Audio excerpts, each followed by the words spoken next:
We've been covering the big farming protest, which is going to happen in Westminster today. This campaign against inheritance tax continues. Yes, the changes, which are due to come into effect in April next year, means that farms worth more than £1 million will be hit with a 20% inheritance tax. OK, well, joining us here in the studio, we have Gareth Wyn Jones and former Minister of State for Europe, Denis MacShane. Gentlemen, good morning. Good to see both of you. Now, Gareth, you're going to be speaking today at the rally. Yes.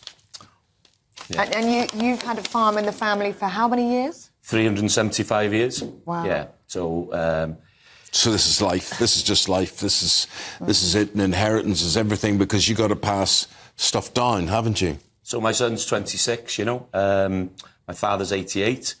He hasn't passed on the farm because we thought that the generational thing was just going to be passed on like it's always been. But Keir Starmer went to the NFU and promised how he was going to protect family farms before the election.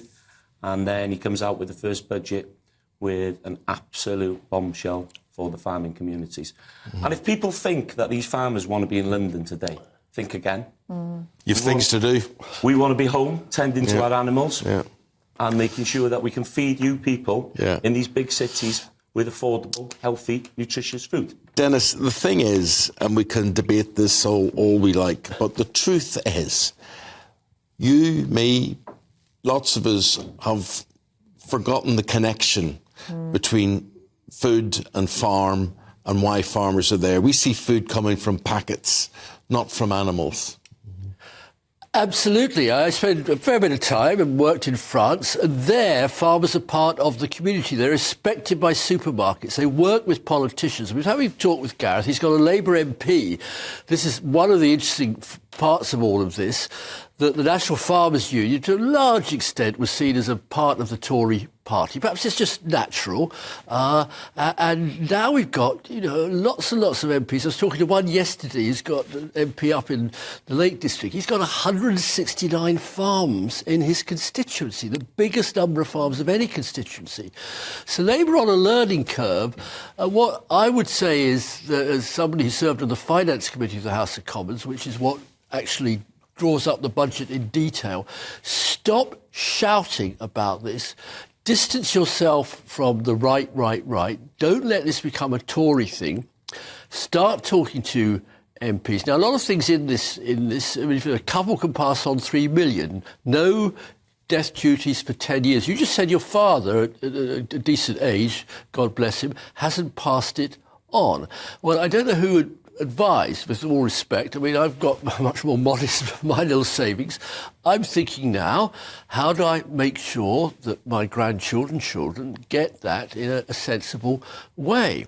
And so I would simply urge, I've got no easy answer. I mean, the rest of the country, frankly, says, why do I have to pay death duties? Why, if I bought a little home cottage and I sell it, I have to pay capital gains tax? And farmers, some of whom are pretty well off. More importantly, the NFU have allowed the city to come in and control too much of farming. Not when Gareth works up in the north of Wales, and turn it into tax avoidance schemes. And the NFU should have put their foot down and said, we're not going to allow this to happen. But unfortunately, that is part of the difficulty. Gareth, Denis makes it sound very simple. It's in your hands. You could sort this yourself. I wish we could.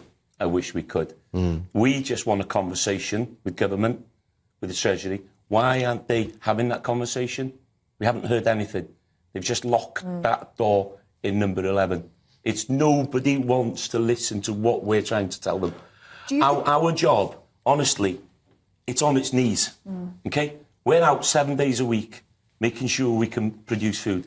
The profits in our industry is awful. Suicide rate, mental health. And, he tells me, why did my father?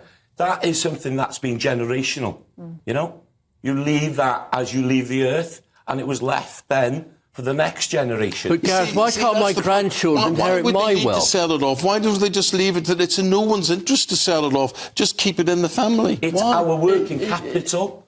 It's different for you. Yes, you can pass on your inheritance. I can't. I have to pay my tax because we all pay tax. We have to pay our tax as well. We all pay as I think Benjamin Franklin said, two things you can't avoid in life are death and income tax.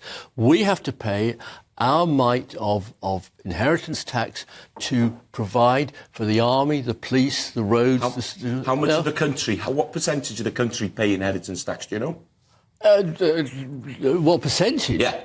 As small as possible. 4%. Yeah, and I'm sure if you arrange... Every single farmer will not, that's got a farm over £1 million. It's nothing today. It's nothing. Oh, I see, gosh. No, it isn't, all right, because it's working capital. All right. It's working capital. It's our land that we need to produce affordable food. A couple can pass... Doesn't matter if you're on the left, on the right, Gareth, I'm not representing the Labour government, but let's just be accurate. A couple can have $3 million free of tax and 10 years to pay any tax. Small farms on the whole. Now, you've got a very big farm, and you even own a mountain. I don't think you have to pay. I don't own a mountain. No, the National Trust does. All right, it's on your land. The National Trust. We have mountain rights, and this is where people look at farmers and they look at us as asset rich. But we're not profitable. But the point is, the single biggest farm put together now in the middle of England, it's equivalent to 56 square miles. That's bigger than all but the biggest 4 or 5 cities in Britain.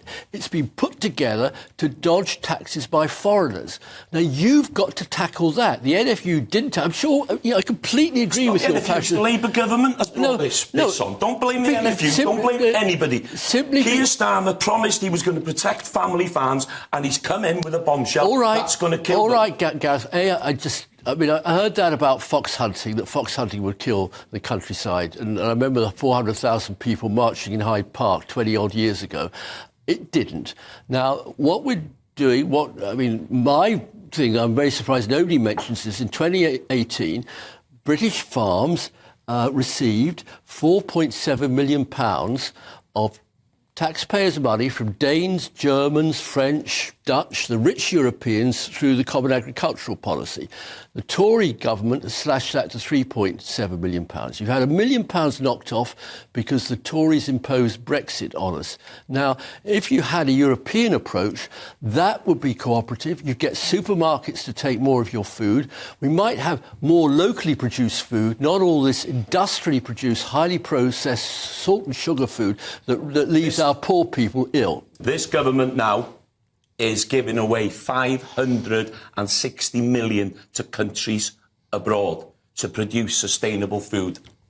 Money that's going from taxpayers in this country to different countries so they can produce affordable food so we can ship it back into this country so we can go against the people that they should be backing. Gentlemen, I've got to leave it there, but Denis, I sit and listen to this argument and I still say at the end of the day, would you do his job? Would I do his job? Would Ellie do his job? Answer, no. We need people like him to do their job. Why are we making it more difficult? And I think Gareth will still be there. He's such a great guy. We've had a good conversation before this show. Many farmers are like that. But get the money boys, the foreigners, the people who live abroad in Barbados, get them out of ripping off Britain by treating farmland as guys, we've got to leave it there. Thanks, gentlemen. We'll be seeing you later on today, Gareth, I'm sure, at your rally. I know you're a busy man. Thanks to leave. Yeah, OK, thank you. Thank you both very much indeed.